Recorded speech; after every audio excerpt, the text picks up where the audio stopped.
আমরা তো সকলে জানি যে অজু ভঙ্গের কারণ রয়েছে, গোসল ভঙ্গের কারণ রয়েছে, কিন্তু এ কথা আমরা কয়জনে জানি ঈমান ভঙ্গেরও কারণ রয়েছে।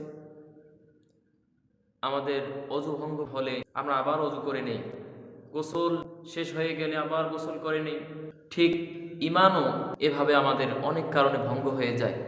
এই কারণগুলো যদি আমাদের জানা না থাকে তাহলে আমরা কিভাবে বুঝবো যে আমাদের ঈমান আছে কি নেই। তো আমাদের সকলের জন্য আজকের এই বিষয়টি খুব গুরুত্বপূর্ণ। সবাই খুব মনোযোগের সাথে আমরা শুনব। ঈমান ভঙ্গের 10টি কারণ রয়েছে। 1 নম্বর হচ্ছে আল্লাহর সঙ্গে শিরক করা। কোনো ব্যক্তি যদি আল্লাহর সঙ্গে কাউকে অংশীদার বানায়, আল্লাহর সঙ্গে কাউকে শরিক করে, তাহলে তার ঈমান ভঙ্গ হয়ে যায়, তার ঈমান আর থাকে না। 2 নম্বর হচ্ছে আল্লাহর মাঝে কাউকে মধ্যস্থতা বানানো। যেমন হিন্দুরা বলে থাকে, আমরা তো এই কালী দুর্গা এগুলোর পূজা করি আল্লাহর নৈকট্য লাভের জন্য, আমরা মূলত আল্লাহকেই মানি। তো এরকম যদি কোনো ব্যক্তি বলে তাহলে তার ঈমান থাকবে না। 3 নম্বর হচ্ছে মুশরিকদেরকে কাফের মনে না করা। আমাদের সমাজের অনেক ব্যক্তি আছে, দেখবেন তাদের এরকম বক্তব্য আছে যে হিন্দুরা, কাফেররা এরা আমাদের ভাইয়ের মতো, এরাও আল্লাহর ইবাদত করে কিন্তু অন্য নামে ডাকে। আসলে বিষয়টি এমন নয়, ওরা তো কাফের, আল্লাহ তো আল্লাহই।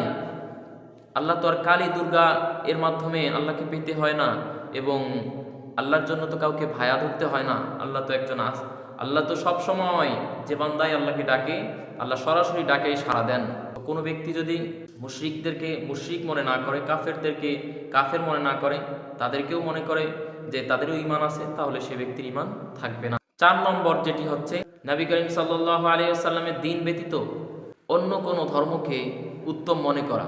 দিন ইসলামের থেকে নবী করিম সাল্লাল্লাহু আলাইহি ওয়াসাল্লাম যে দ্বীন নিয়ে এসেছেন, এই দ্বীনের থেকে অন্য ধর্ম এটা উত্তম। যদি কোনো ব্যক্তি এরকম চিন্তা ধারণা লালন করে তাহলে তার ঈমান শেষ হয়ে যাবে। 5 নম্বর যে বিষয়টি হচ্ছে সেটি হচ্ছে দ্বীনের কোনো বিষয় বিদ্বেষ পোষণ করা। যদি কোনো ব্যক্তি দ্বীনের কোনো বিষয় নিয়ে মস্কারি করে, তুচ্ছ মনে করে, তাহলে ওই ব্যক্তির ঈমান থাকবে না।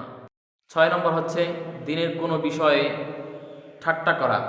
যদি কোনো বিষয় নিয়ে দ্বীনের ঠাট্টা করে, কেউ বিদ্রূপ করে, তাহলে তার ঈমান থাকবে না।